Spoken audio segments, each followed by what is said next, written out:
Bienvenidas y bienvenidos a Lidera Podcast. Les habla Araceli Barrera, miembro del equipo de emprendimiento de la revista Lidera. Y Joyce Picón, miembro del equipo de emprendimiento de la revista Lidera. En este episodio conversaremos con Marina Cademilla, profesora de la Facultad de Ciencias Contables de la PUC, acerca de los factores internos y externos que influyen en una empresa. Profesora, antes de comenzar, ¿podría comentarnos sobre su trayectoria académica y experiencia profesional? Bueno, primero, Araceli, Joyce, es un gusto estar con ustedes, ¿no? Un saludo para ustedes, para la revista y felicitarlos por el emprendimiento que se hace realidad con las acciones y ustedes son un ejemplo de ello, ¿no? Sobre la trayectoria, bueno, habían diferencias en esa época, ¿no? Los estudios de contabilidad eran de noche y permitían trabajar. Entonces comencé a hacer prácticas desde que era estudiante en la carrera de contabilidad, que fue la primera carrera que estudié, ¿no? Por la que opté inicialmente. La primera práctica que queda muy marcado, algunas pues quizás me olvidé después, fue en Editorial Planeta, con españoles, ¿no? Y un gerente de nuestra facultad, ¿no? Siempre lo recuerdo. Aprendí mucho de este gerente, que era de Contabilidad de la Católica también, y aprendí mucho de la cultura, ¿no? En términos de que, bueno, era la cultura española, ¿no? Bastante controladora, en fin, el área de ventas, los inventarios, en fin, prácticas con las que uno empieza a trabajar y a emocionarse realmente con el trabajo en la empresa y con el trabajo de la contabilidad, aprendiendo de mis jefes directos, en fin, esa es la primera práctica que recuerdo cuando era estudiante, ¿no? De ahí, bueno, seguí, también estuve en un estudio contable donde, bueno, en esa época no habían los softwares que hay ahora, ¿no? Pero todo lo que tú habías visto en clase, sobre todo los procesos, los estados financieros, el estudio contable me permitió, digamos, afianzar lo que en teoría sabía. He trabajado también luego en prácticas de contabilidad en la Southern Perú, una empresa transnacional. Ahí aprendí más de la cultura norteamericana, ¿no? Y recuerdo muchísimo, digamos, por ejemplo, lo opuesto que fue la primera empresa, ¿no? Cultura española con esta empresa norteamericana, donde recuerdo muy bien que cuando me entrevistaron en inglés, ¿no? Entonces, eso me gustó porque un poco a ver lo que tú pones en tu currículum vitae, ¿no? En fin, muy buen nivel profesional y siendo uno pues bastante joven, estudiante, y encontrarte con los gerentes en un ascensor y que te traten tan bien ese trato horizontal que ahora hablamos tanto, ¿no? Relacionado con la teoría también. Muy simpático, había mucha libertad, no había ningún tipo de marcado de tarjeta ni nada. Y cuando yo pregunté, porque tenía otra experiencia en las otras empresas, ¿no? Me dijeron, pero nosotros somos profesionales, ¿no? Como diciendo, ¿por qué van a desconfiar? Digamos, otra cultura de confianza y la gente era, pues, estaba antes de las 8 de la mañana, cuando el horario de las 8 de la mañana, y nadie los marcaba, ¿no? Luego también estuve en la Asociación Peruana de Agricultura, donde hice trabajos de administración. Ahí ya me orientaba más a administración, ¿no? Pero antes de esto estaba en una inmobiliaria, también trabajando en contabilidad, también comenzaba a trabajar en administración y en contabilidad porque eran empresas pequeñas, entonces, bueno, uno va ampliando más sus funciones, ¿no? En una exportadora de café, igual, contabilidad, era, digamos, de confianza, y ahí me ayudaban porque también en esa época teníamos que hacer tesis, entonces tenía, digamos, la confianza y la flexibilidad en horarios, todo, cosa que iba haciendo mi tesis, ¿no? Porque siempre mis papás, la tesis, porque en contabilidad, en administración, digamos, es sencillo entrar a una empresa, trabajar, ganar, es bonito para un joven, es vital, uno se siente feliz, pero cuidado, ¿no? Y en esa época había que hacer tesis. Entonces, en casa siempre tesis, tesis, tesis, ¿no? Y bueno, y por eso también me salí de otra empresa, porque esta empresa de la Asociación Peruana de Agricultura, porque hacía administración bastante fuerte y preferí pues esto, también la tesis, en fin, ¿no? Bueno, iba con administración, ¿no? Digamos, la trayectoria académica, hice algunos cursos de administración, pero era como casarse, ¿no? Como estoy ahorita me quedo, o estoy viendo que apunto a otra cosa, por mi experiencia de trabajo, ¿no? Y claro, porque uno mismo va cambiando. Conforme avanzas en la universidad, conforme avanzas en las experiencias, también vas cambiando. No eres la misma que cuando ingresaste a la facultad.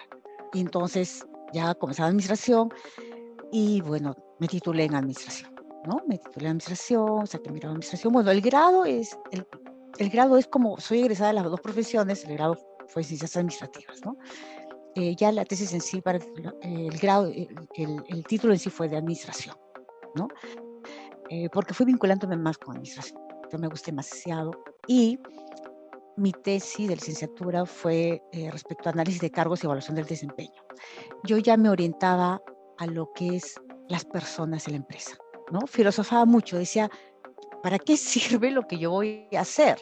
¿No? Y no le encontraba sentido personalmente cuando solamente me hablaban de utilidades, utilidades, plata, plata, plata. Entonces no le encontraba, la verdad, necesitaba algo más que eso, ¿no? Pensaba y decía, bueno, en la empresa, si yo lo hago bien, como estos gerentes ¿no? que han sido mis jefes, ¿no?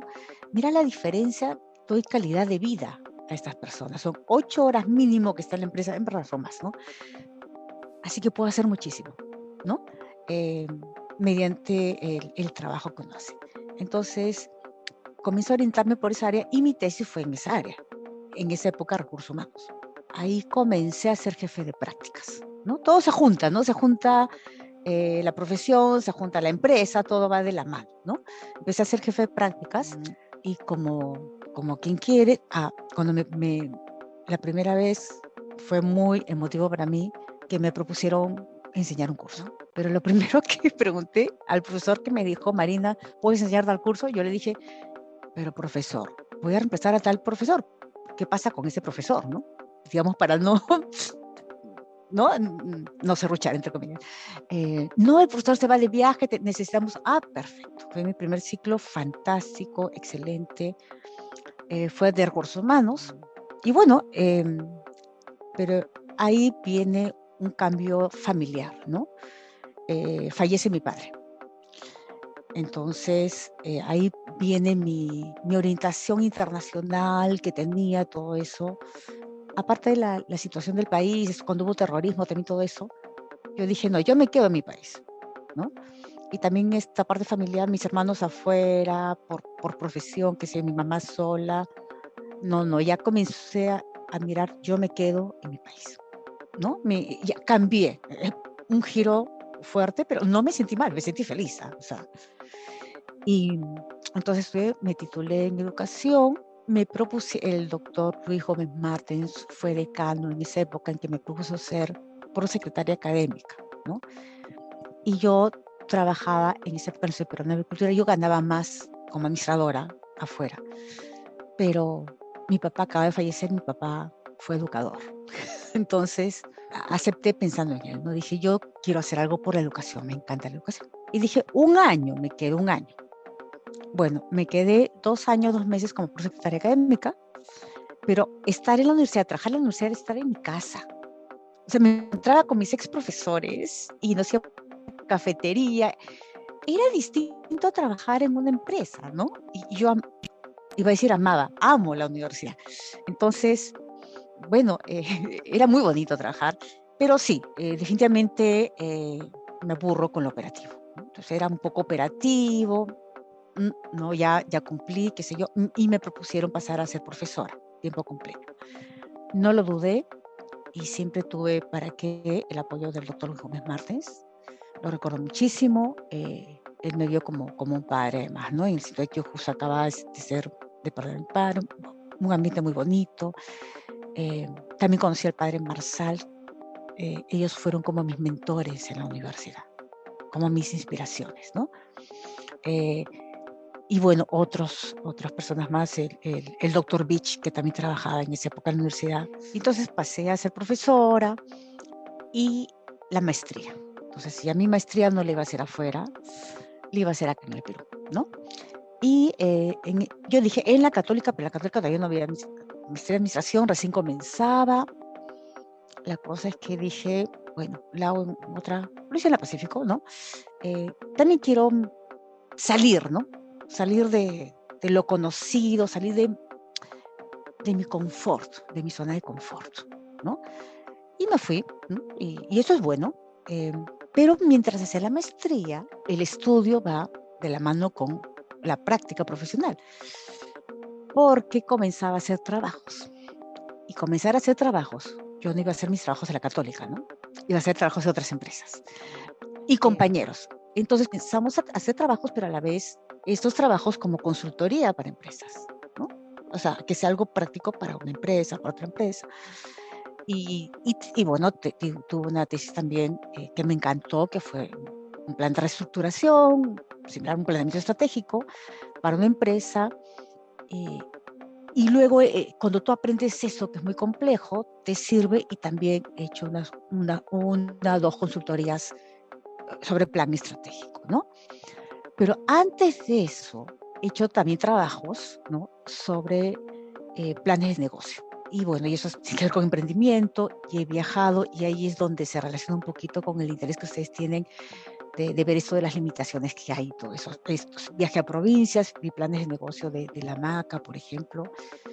Bueno, entonces de ahí trabajo en la universidad, ¿no? Habré tenido uno o dos más trabajos, aprovechando vacaciones, entre comillas, ¿no? En verano, en Piura, por ejemplo, una, ¿no?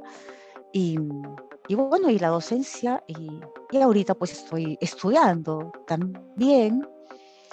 Siempre estudio, pero ahorita estoy estudiando un poquito, algo un poquito más fuerte, que es otro grado académico. Y así estoy ahorita.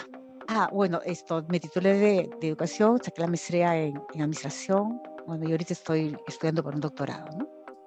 Sí, profesora, felicitarle por todo eso y también agradecerle por esa pequeña presentación. Más bien, profesora, ahora vamos a comenzar con las preguntas. ¿Cuál diría usted que podría catalogarse como el principal reto que la mayoría de emprendimientos tiene que afrontar para poder solidificarse en el mercado? Ok.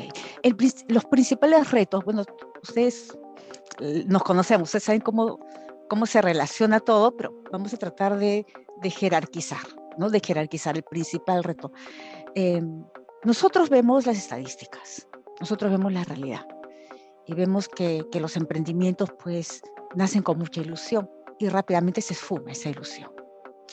Entonces nos podemos a pensar, ¿qué necesito yo para que esa ilusión continúe? Y como recordarán, en algún momento seguramente hemos visto nuestro escudo, PUC, nuestro barquito contra la corriente.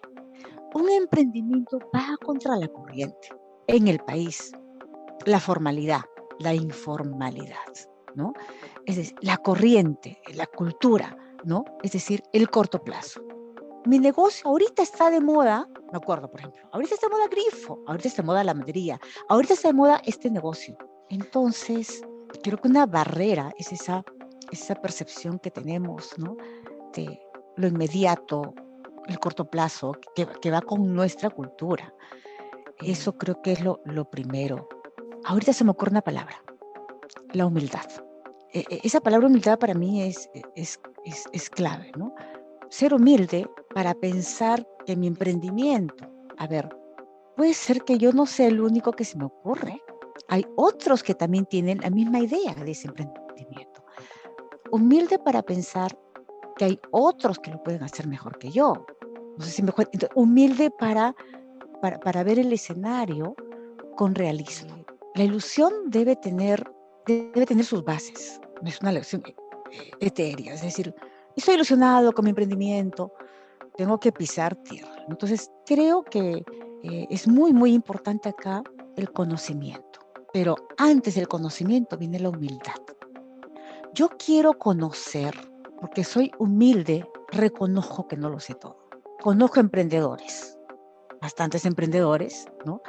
Y Regio, Marina, en esta zona en San Isidro, mira, excelente, yo conozco cómo hacer las cosas, yo sé, la voy a hacer restaurante y lo voy a hacer así, así, así. Bueno, si tú ves a una persona que, digamos, está tan convencida y que ni siquiera, quizá pregunta por una opinión, Marina, tú eres profesora de administración, tú eres administradora, quizá tengas alguna idea, ¿estará bien? No, no, no, afirman, voy a ponerlo y va a ser exitoso. A mí me da ganas de preguntarle, ¿no? ¿Has hecho investigación de mercado? No necesitas ser una empresa investigadora de mercado. No les he comentado porque, como les digo, a veces uno se olvida. En mi experiencia también está haber hecho investigación de mercado. Fascinante, ¿no? Y es muy, muy tedioso una investigación de mercado. No tengo que hacer la investigación de mercado, un sondeo de mercado. Porque, a ver, ¿qué necesidades vas a satisfacer? No, yo veo esto y ahí le doy. Entonces yo creo que algo fundamental que se me ocurre en estos momentos es humildad para decir, todo requiere conocimiento. Existe un conocimiento. Existen personas que conocen. Les contaba mi experiencia con planes de negocio. Yo estuve en la meseta de Bombón, ¿no? Donde hay empresas, y me da mucha pena, hay empresas pues que tenían sus planes de negocio con la maca. Entonces, en Junín eran muy, pero muy, gente muy, bueno, en esa época, espero que siga así. Eh, Uno llega, está haciendo un estudio, le abren las puertas y les enseña su negocio. Entonces tú ves, pues no tengo una botellita acá, te enseñan su licor, ¿no? Sí, producimos esto. Y tú lo ves y dices, ay, Dios santo. Ay, ¿cómo le puedo decir a este señor que está tan ilusionado que sepa algo de lanzamiento de producto, de presentación de producto? De que la forma tiene un mensaje, de que el color tiene un mensaje. Y viene otro que ha estudiado un poquito de marketing y le da vueltas, ¿no? O este señor productor va a ganar muy poco y el otro, por su pequeño margen que tiene conocimiento, va a llegar al mercado. Entonces va a parecer quizá inesperada mi respuesta, yo misma, ustedes me la hacen y a mí humilde para buscar el conocimiento. Y el conocimiento me abrirá las puertas. Sin conocimiento no voy a ninguna parte. De la mano con la perseverancia, ¿no? Que va con la motivación, ustedes lo saben. Sí, profesora, totalmente de acuerdo con lo que dice. Creo que nos quedamos con esa frase de humildad para poder conocer. Siguiendo un poco más con la línea de preguntas, queríamos saber también, dentro de los factores internos de una empresa, ¿cuál se consideraría el más crítico para la organización? A ver, no quiero pecar de... Yo soy orientada a la gestión del talento humano, ¿no? Pero es que realmente en los papers, los científicos, qué sé yo, comienzan por ahí, ¿no? Diciendo las personas, el recurso humano. Y por ahí va la teoría, porque ¿quién va a hacer el marketing? La persona, ¿no? ¿Quién va a hacer la tecnología? La persona. ¿Quién va a usar esto? La persona. Pero vamos a algo más específico, digamos, aquello que nos conduce a comportarnos de una manera, ¿no? Y antes de decirles la palabrita, quiero recordarles, como en una empresa que yo trabajé, ¿no? Que marcado de tarjeta, que todo estricto, ¿no? Pero era necesario. Yo era una chiquilla en esa época y recuerdo que un señor que trabajaba ahí no marcaba tarjeta, se la marcaba a alguien, ¿ok? Y recuerdo que el gerente, a propósito, no llegaba tan temprano, un día llegó temprano para agarrarlo infraganti y ya se imagina la que se armó, ¿no? Entonces quiere decir que esa persona necesita ese control porque no ha llegado a tener una autonomía, una disciplina, una responsabilidad, ¿no? Mientras en el otro trabajo, en la Sauder, ningún control y cómo había un trato horizontal que les digo, norteamericano, me los encontraba en el ascensor, yo pues era una chiquilla, ¿no? No tenía una autoridad en la empresa y todo, y sin embargo, ¿cómo estás? Con una sonrisa grande. Entonces pienso que podemos hacer muchas cosas. Toda la teoría la podemos aplicar siempre y cuando la cultura nos ayude. La cultura es cómo nos comportamos, cómo percibimos, ¿no? Cómo sentimos que deben ser las cosas. Y no podemos nosotros necesariamente porque la cultura, digamos, se ve cuando actuamos. más que decir, tengo tal cultura, yo voy a proceder así, bueno, sí, algunos de nosotros tratamos de decir, mi cultura, mi paradigma es esto. Y muchos hemos cambiado, gracias a la pandemia, hemos cambiado muchos paradigmas y seguimos cambiando los paradigmas. Sí, quiero que siempre que se, el día que no cambie paradigmas diré qué me está pasando, ¿no? O sea, estoy dejando de existir porque tengo que cambiar mis paradigmas. Pero bueno, eso es en personas, nuevamente, quizá la palabra, ¿no? Que dicen, ya, con humildad digo, a ver, puedo estar mejor, tengo que actualizarme, ¿no? Entonces creo que el tema interno, que es una premisa fundamental, es la cultura. La cultura puede ser una gran ventaja competitiva. Y esa cultura no se hace, a ver, adquiero una maquinaria. Perfecto, adquiero la maquinaria, la plata, ¿cuánto tiempo me cuesta el préstamo, qué sé yo? Adquiero la maquinaria, ya tengo la maquinaria. Cuando haces un plan estratégico, por ejemplo, para las empresas, tú no le dices, mira, ¿sabes qué? Puedes hacer todo esto el próximo año. Le dices, tenemos que hacer todo esto para ir cambiando la cultura. Dentro de 3 años podrías hacer esto. Entonces creo que es fundamental algo que rodea todo es la cultura, ¿no? Sí, profesora, qué importante que nos haya mencionado acerca de eso. Por otro lado, en su opinión, ¿cuál considera que ha sido el reto más grande o recurrente que han tenido que afrontar los emprendimientos en su etapa inicial cuando se destapaba el inicio de la pandemia, ¿no? Bueno, algo maravilloso que, como decíamos, nos permite existir, que es el cambio, ¿no? Administrar el cambio, definitivamente. Que si, a ver, que hay la cuarentena total, que si ya no hay esa cuarentena total, que hay, creo que los fines de semana eran mujeres, hombres, no, ya. Ahora, no, que ahora por edades, y cambian las situaciones, y te vas adaptando, ¿no? Entonces creo que la pandemia nos ha traído esto que rápidamente hemos tenido que cambiar, ustedes también, en sus clases virtuales, a una edad que es tan importante, la socialización. Bueno, a toda edad es importante por ser humano social, pero a la edad de ustedes, y pensaba, dice, uy, los enamorados, los amigos, mi mejor amiga. Y hay algo muy fuerte ahí, si te refieres específicamente a la pandemia, hay algo muy duro, la muerte. Todos hemos sufrido por alguien, por más de una persona quizá durante la pandemia, algunos quizá dentro de casa. Creo que es muy fuerte. La muerte marca, la muerte de un ser querido marca. Y cuando uno es más joven, marca más, pero también se aprende más. Entonces, ¿quién te enseña para afrontar la muerte? ¿Que te tumba? ¿Alguien te lo enseña? Hay que educar para la muerte. Como hay que educar, ustedes que son jóvenes, para el matrimonio. Pues también hay que educar para el divorcio también. O sea, es decir, hay que saber cada etapa de la vida, pues, digamos, es muy duro, pero hay que encontrar su sentido. Entonces, yo creo que la pandemia nos ha dejado un aprendizaje para nuestro cambio y un aprendizaje para ser muy fuertes. Estará totalmente de acuerdo. Continuando un poquito con la línea de la pandemia, en este caso, respecto a los factores externos de una empresa, ¿cómo se ha podido ver la importancia de identificar a los competidores en este contexto?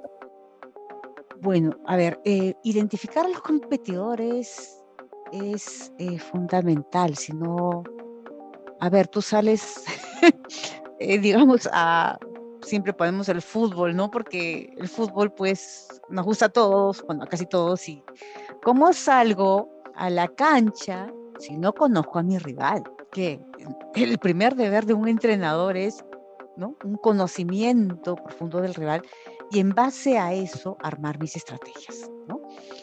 Entonces, y durante la pandemia, con mayor razón, ¿no? ¿Por qué? Acordémonos que del competidor se aprende de los fracasos y de los triunfos del competidor. Entonces yo tenía que estar mirando, pues, a ver, si yo estoy, no sé, soy un restaurante, ¿cómo lo hace el otro restaurante? ¿Y cómo lo hace? Recuerden que comenzaron a aparecer los delivery y algunos se quedaban, ¿no? Algunos se quedaban porque no podían, y contrataban mal delivery y no podía. Entonces, bueno, no solamente por la pandemia, siempre es importante, fundamental, conocer a la competencia. Nosotros, ¿cómo definimos en administración lo que es una fortaleza? Una fortaleza no es que yo soy bueno en tal cosa. Una fortaleza es dentro de mi sector, yo soy el mejor o uno de los mejores. Eso es fortaleza, por decirles ustedes, ¿no? Mi fortaleza es idiomas, yo tengo muy buen inglés. Pero ¿no sabías que todos tus compañeros tienen muy buen inglés? No es una fortaleza.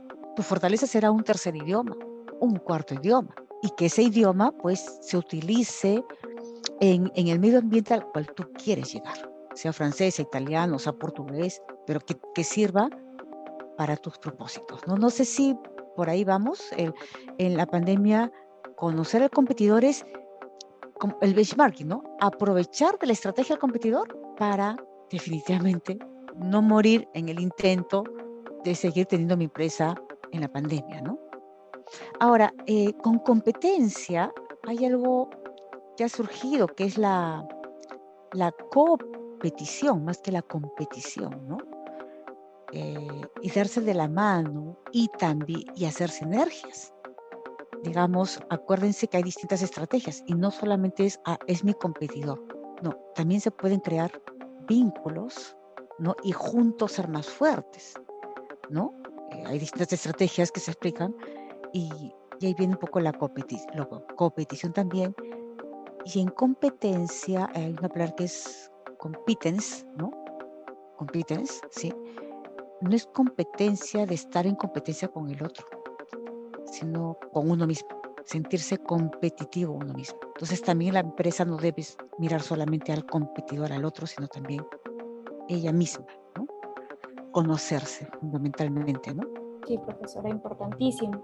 Bueno, también a partir de la pandemia nos queda claro que hay variables que muchos negocios pues no contemplaban, ¿no? Y que quizás algunos pudieron sobrellevarlo mejor debido al sector que pertenecían, no se vieron afectados por las medidas de prevención del COVID. En ese sentido, ¿qué reflexión daría a los próximos emprendedores en cuanto a la necesidad de elaborar un mejor análisis de los factores internos y externos que debería tomar en cuenta para su negocio, ¿no? Muy bien, qué bonita pregunta, ¿no? Y esta pregunta, ¿no? Como que cierra lo que les decía, ¿no? Estamos en un nivel de aprendizaje, de conocimiento, de práctica de negocios, digamos, cuando yo sé esto, mi auditoría interna, que se llama, ¿no? Mi auditoría externa. Yo sé mis variables económicas, pero no me sirve de nada si no vinculo estas variables. No sé si me dejó entender, como un poco el fútbol que hablábamos, ¿no? No sé, hace poco perdió el gran equipo de grandes contrataciones, o sea, grandes jugadores, costosísimos, y perdieron. Creo que les voltearon el partido, qué sé yo. ¿De qué sirve que cada componente sea muy bueno, brillante? Si el emprendedor, el administrador, el líder no une todo, no tiene una visión sistémica. ¿Cómo relacionas eh, esto que está ocurriendo de la pandemia, una variable ambiental, ¿no? ¿Cómo lo relacionas con el aspecto social, ¿no? Las reuniones, no hay reuniones. Esta variable ambiental se relaciona así con esta variable social. No hay reuniones. Y tu negocio era para vender cuando se hacían reuniones, no sé, tenías tu negocio para... No hay reuniones. ¿Cómo relacionas? Y también lo interno con lo externo. Entonces, tiene que haber un enfoque sistémico y además de este enfoque sistémico donde yo digo, a ver, por la cultura, tengo esta cultura en la empresa, tengo estas leyes, ¿no? Como estas leyes de variables macroambientales no van con esta cultura, con lo que me piden mis trabajadores en la empresa, ¿no? Entonces, una integración de tus conocimientos es lo que se llama el enfoque sistémico para hacer sinergia. Si nosotros sabemos mucho, pero no unimos nuestro conocimiento, no nos va a servir. Y en este sentido también el tema de percepción. ¿Cómo es que yo visualizo una realidad que tengo? Recuerden, la percepción no es que, a ver, este celular es un celular, ¿no? Bueno, no sé si no se ve bien. Este celular es un celular. Bueno, ya, es algo objetivo, ¿no? Está bien, pero, a ver, este celular es bonito. Eso ya es algo subjetivo, ¿no? Entonces, mi percepción es estas variables de la empresa, estas variables del entorno, esta situación que yo afronto, puedo verlo muy borroso o puedo verlo de color equivocado por mis barreras perceptuales. Ahí es donde me equivoco, pues. O sea, la empresa tiene estas variables externas, tiene estas variables internas, ¿no es cierto? El FODA, por ejemplo, ¿cómo sale FODA? ¿No? Mucho tiene que ver mi percepción. ¿Cómo es que yo lo aprecio? Si yo tengo, por ejemplo, ¿no? Es la barrera perceptual de que me da mi cultura. No, yo tengo que controlar así, porque controlar así es mejor, porque tiene que ser así. Entonces, es esa percepción donde influye mi cultura, donde influye mi experiencia anterior, hace que malogre posiblemente la fortaleza de tener, vamos, por ejemplo, ¿no? A Joyce, a Araceli, trabajando en mi empresa, y esa percepción que yo tengo hace que las controlo así, las controlo así, y las controlo así. Y me equivoco, ¿no? ¿Cómo percibo yo la pandemia? Al final tengo que percibir de la mejor manera lo más duro y lo más cruel. Y tengo que percibir oportunidades y no amenazas. Porque, disculpen la palabra, un perdedor va a haber una amenaza siempre.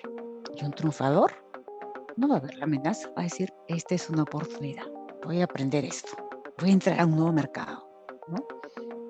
Esa es la percepción. La realidad es también cómo la vemos, y ese cómo lo vemos influye para que podamos voltear cualquier situación a una situación triunfante, ¿no? Sí, profesora, bueno, agradecerle, ¿no? por este tiempo brindado y decirle que ha sido grato poder haber conversado con usted el día de hoy. Igualmente.